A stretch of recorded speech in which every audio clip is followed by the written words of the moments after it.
Well, hello again. Well, hello again.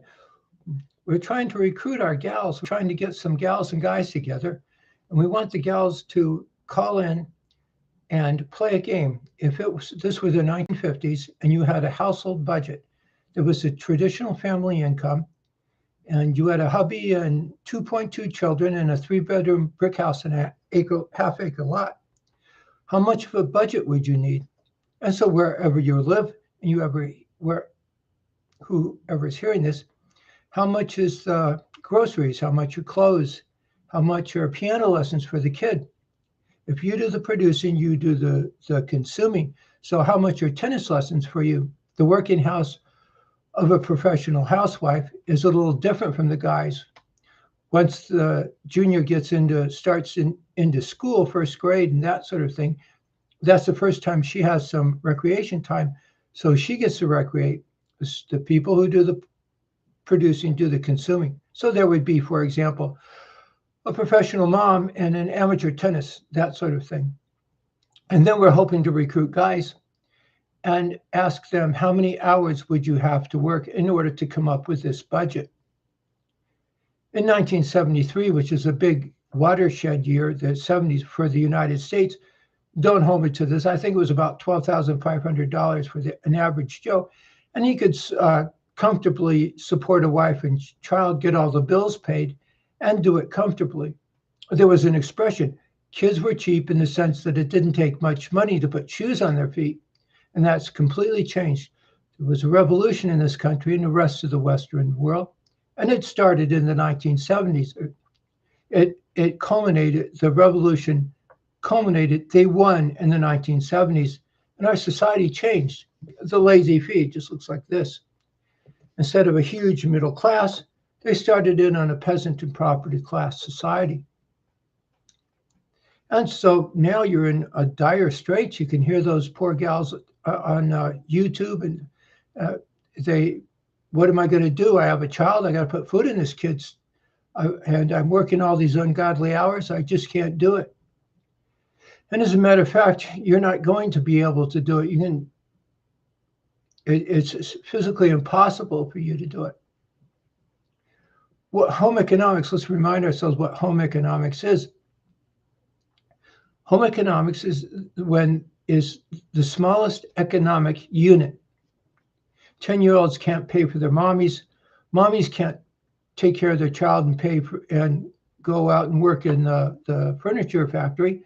And a hubby can't go out and work in the furniture factory and run the household. Excuse me. And so the married couple is viewed as a single person. And then you ask yourself what poverty is, and then what poverty isn't, the opposite of poverty. And so that's how they got a detached house in the United States after World War II. It's a living room to live in, and a dining room to eat in, and a kitchen to service the dining room, and a bedroom. A big American car to service the household. And that's the opposite of poverty. And you run it like a business. And you had to be a professional person. So you had to be a normal, well-adjusted person. And you were a good citizen, which is not a natural thing. That's where God comes in, God and country. And then you become a good mother, a good wife and a good husband. And then if you choose a good father and good mother, and it spills into being a good citizen, it spills into home economics. And it's home economics that gives us society such a huge middle class. And that's what this is all about. It's not going to work out. All this arguing and fighting and stuff, it's not going to work out. You keep it up until society collapses. There's actually a school of thought that's very popular that says that you push us into a consumption society and you keep it up until society crashes and everybody starves. Then you're supposed to come in, take over, and do it again. And a handful of different groups that say that. And I remember in the 1970s, there was a newscaster named Dan Rathers. If you have some age on you, you know just who I'm talking about. And I was watching, and I remember him pausing, looking up at the camera as if he was passing the word, which was his thing to do. And he said, we're in a consumption society. And he smiled and he went back. He was passing the word. I remember to this day, simply because I wondered what in the world a consumption society is. I think we're finding out the hard way. They reached a point in society where you came to a fork in the road and it was theirs to choose. They could have either gotten onto a maintenance level, or they could cash in on everything and move into the foothills and become the upper class in a peasant and property class society. And that's what they did. And they reap the benefits of it. They know how to manipulate, intimidate, hustle, and con. They have no love in them. They're not guilty of anything because they have no guilt in them. And they're the ones living in the foothills and doing all the consuming. And you're in the valley doing all the producing. Every stereotypical peasant and property class society that makes up far and away the overwhelming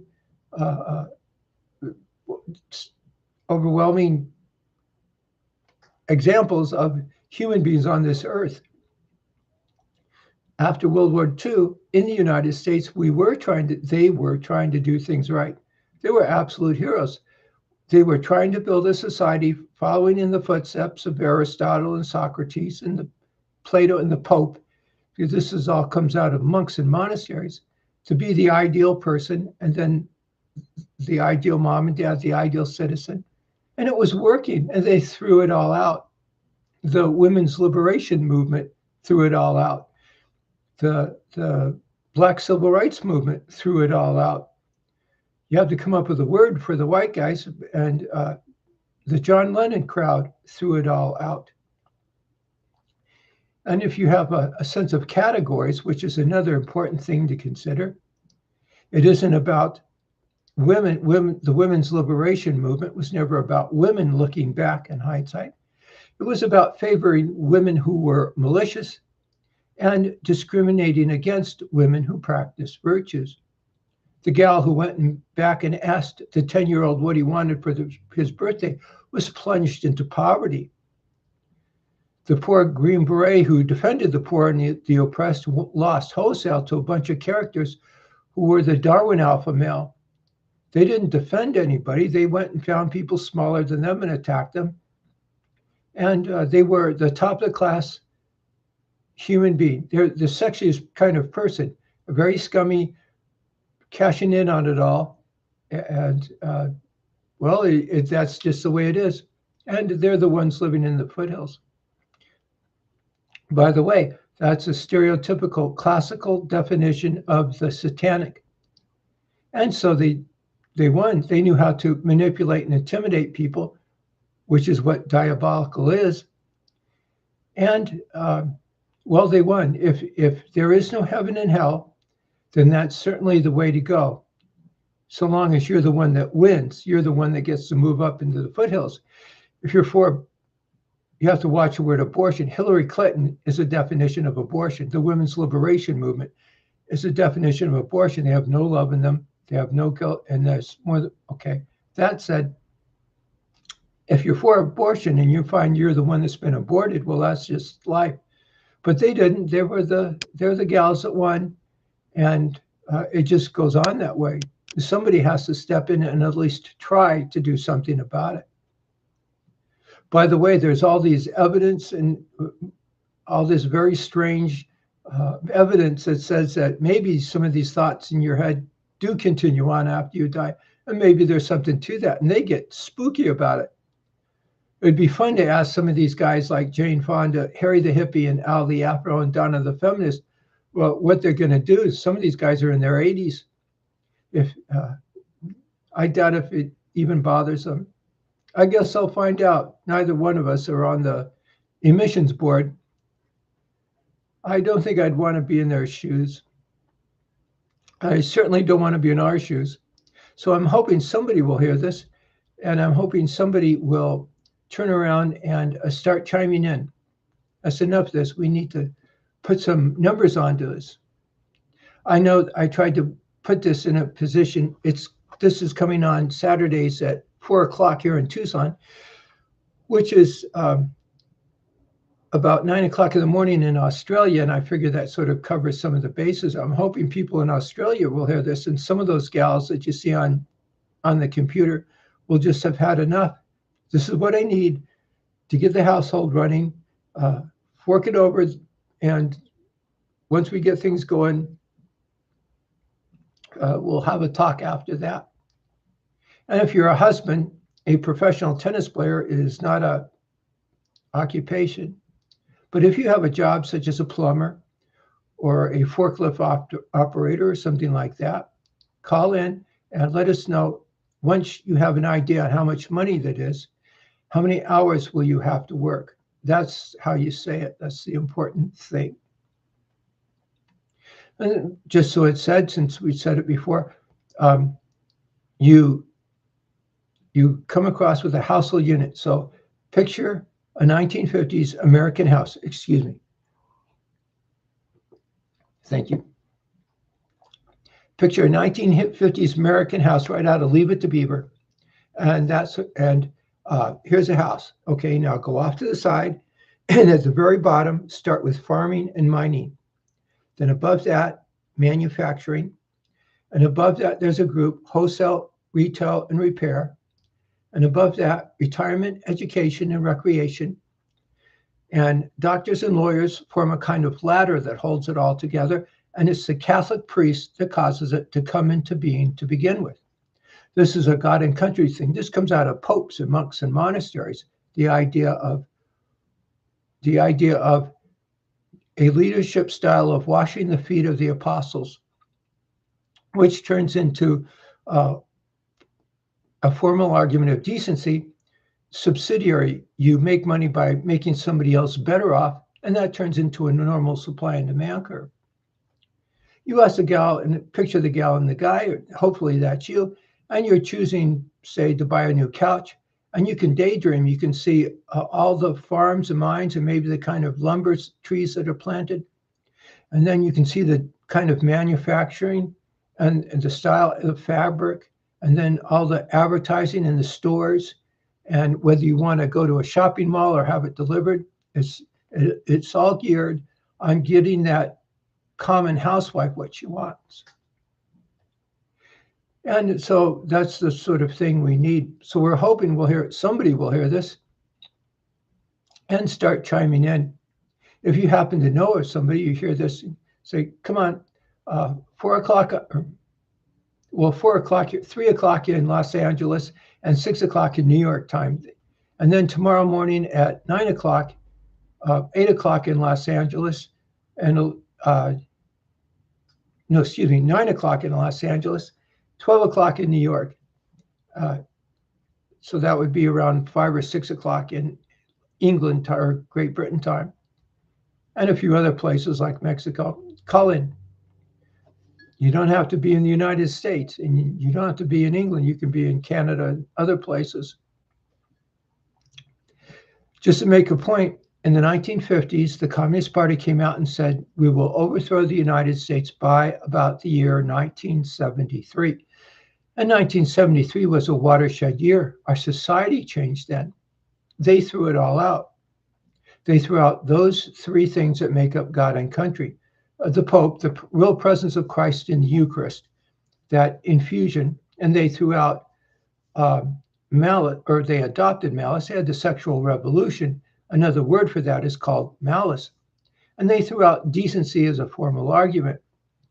You couldn't go to a court of law and say, look, these people are causing other people to have to work more hours.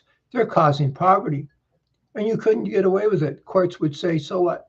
And our society said, so what? And now we're paying the price.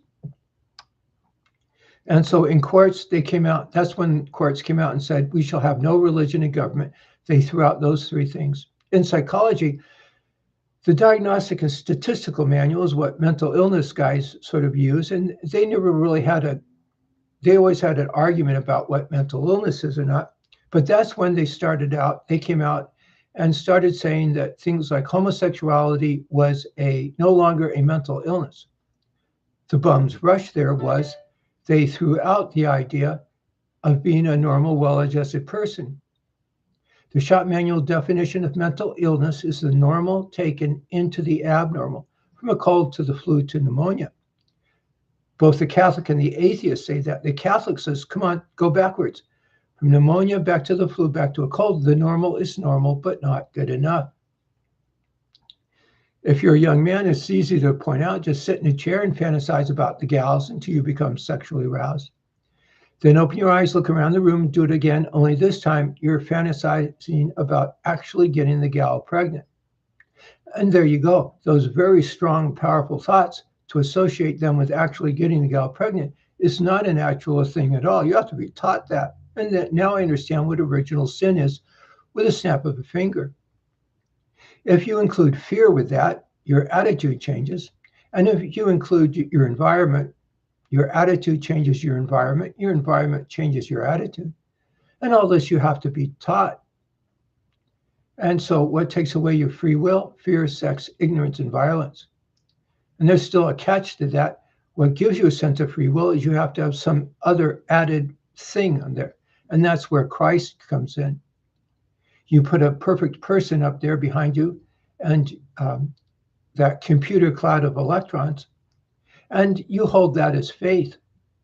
And that's what faith is. Once you hold that as faith, then you have the religious things, being a normal, well-adjusted person, a normal supply and demand curve, a judicial court, a court that will establish facts that are true as true. And it just goes on from there. This is what I thought the university professors would do, and they do. I mean, they should. Those universities, which you and I think of as universities, come out of the Catholic Church. They are the ones that invented them or came up with them. Along with those other things, I saw a commercial once, and they pointed out that the rules of evidence and developing the scientific method, they all come out of the church. I have to sneak in a story. I have one of the stereotypical do-gooder degrees, and you just were beside yourself. This was a battle for us. I came of age when all this was changing, and I lied flat out on the floor. I'm going to fight this. I'm going to fight this. And one of the things I did was go back to school, and I enrolled in a bunch of classes, like physics classes. Don't ask me if I passed any. And one of the strange things was in the do-gooder side of campus here at the University of Arizona, you took a philosophy class and he just flat out told you, you have to say there is no God. And they didn't say anything else. And in psychology, they didn't teach you about original sin. The economic classes, they didn't say there's home economics and there's individual rights, and this is what this is, and this is what that is. There's a testing experience. They didn't say anything like that. And they really hustled you. Anyhow, I went and just like walking into the fog, I enrolled in some classes in the physics department. And one of the first things you ran across were Catholic priests. The University of the Vatican has a telescope. I don't know if it's at the University of Arizona. They have their own outfit. And so the first thing you run across are Catholic priests, what was left of them. And you say, wait a minute, there's something wrong with all this. It's quite a wake-up call. And so it wasn't the scientific method versus the religious method. It was being normal and well-adjusted versus the people who know how to manipulate, intimidate, hustle, and con. It's the atheistic, a monopoly supply and demand curve versus the Catholic normal supply and demand curve. And the Catholic being normal and well-adjusted, and the judicial court and that sort of thing. The physics professors that weren't Catholic, it was just sort of like a line. There was the Catholic priests, and they're the ones that put such emphasis into being normal and well-adjusted. And at the other end, there was these guys, and they're the guys like the guys you see on TV, and they reminded you of people who used to jump up and down in front of a Safeway with orange bed sheets and singing Hare Krishna, and they knew God existed because they were in such good shape. And you realize that these are the people who weren't emotionally well-adjusted. That's about as polite as it gets. And it was all based on their attitude, and their attitude wasn't the most scientific attitude. And then there was a line in between. A lot of physics professors were sort of fudging what they were teaching when these sort of subjects, when the physics came close to this sort of thing, and they were just taking the side of the atheists so they wouldn't get in trouble. A good example is thermodynamics. I took a class in thermodynamics in the physics department, a class in thermodynamics in the engineering department, and then there's this neighborhood that you in this house. This house was built in the 1950s, and I grew up in this house. I still live here, and you could see the neighborhood change from the idea of this house being sort of a business, a home economics. Our dad was a repairman. The guy next door was a plumber. 2 doors down was a milkman, and their houses are all mid-century modern, but they're all different because the guy who built this house was different from the guy who built that house. And there was the idea of pushing things to its smallest economic level. That's very famous stuff. And it's the magical stuff that made the United States such a magical place. And they threw it out. Anyhow, the physics professor, the thermodynamics class, he's teaching, and he's drawing all these backward D's called partial differentiations. And he says, see, when it comes to the second law of thermodynamics, which has to do with energy and all this famous stuff, you can prove, you can't prove it. So there's 2 things that physicists accept with religious fervor. One is the Nobel Peace Prize, and the other is the second law of thermodynamics. And then he sort of smirks, and then he goes on. He never should have done that. He should have taken a step off to the side, drawn a line, put a little dot over here, and he says, see this dot? Now, whatever this dot is, this dot caused this very fundamental law. And this very fundamental law is such a famous thing that if he had done that, well, that dot is called God. And that's how Aristotle and those guys, that's all they say. They go back to the beginning of time, put a little dot there, and give that dot, they call it God. Be an absolutely perfect person, put a little dot out there, and that dot is called dot. And they're almost disappointing. What I'm trying to say is that that those things are nothing but the stereotypical traditional arguments, except they have more detail. And that includes the psychology of the physics professor.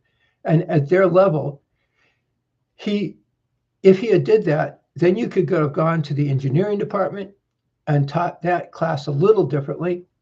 And the architects would have gone to this neighborhood, and they would have never gotten the architects that would buy a house and then turn it into rental income.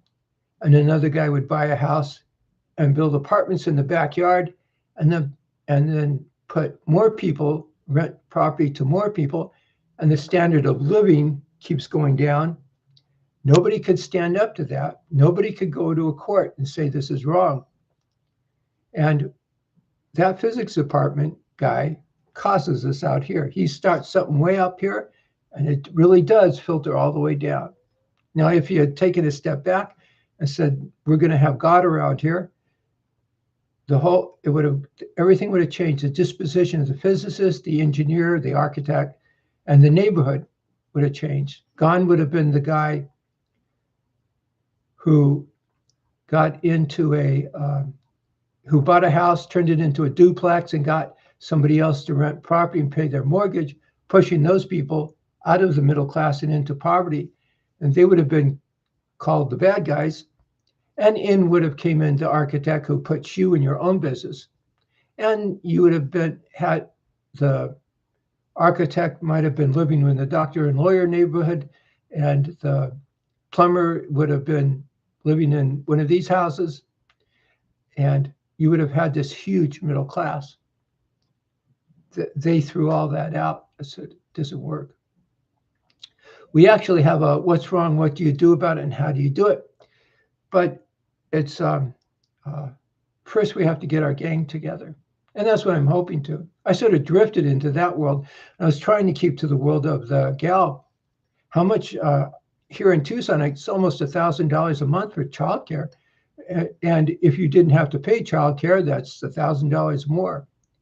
And the rent is around $1,600 for an apartment that's suitable enough to have a toddler running around. That's horrible. So you can deduct that. You might have to add a mortgage, but you don't rent property, you own it.